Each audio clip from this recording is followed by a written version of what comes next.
Today we are making a simple 5-ingredient bread without using an oven. First, we're going to mix together a cup of flour, pinch of salt, teaspoon of baking powder, 1.5 teaspoons of oil, and half a cup of water.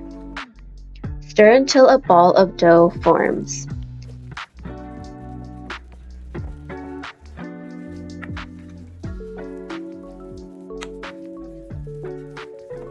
Then you're going to heavily flour a cutting board and your hands.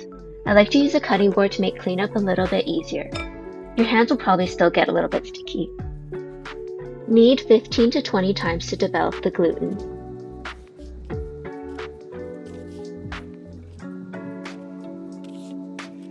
Separate into 4 equal sections and flatten to about half a centimeter thick.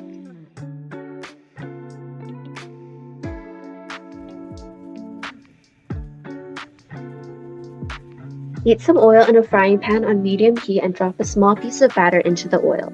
If it starts to sizzle, then the oil is hot enough to drop in the dough. Let it pan fry for about 5 minutes on each side until it's golden brown. This is such an easy recipe to make bread in 15 minutes. I like to eat it with my homemade blueberry jam or with savory dishes like a breakfast sandwich. Comment below if you like this recipe and subscribe for more.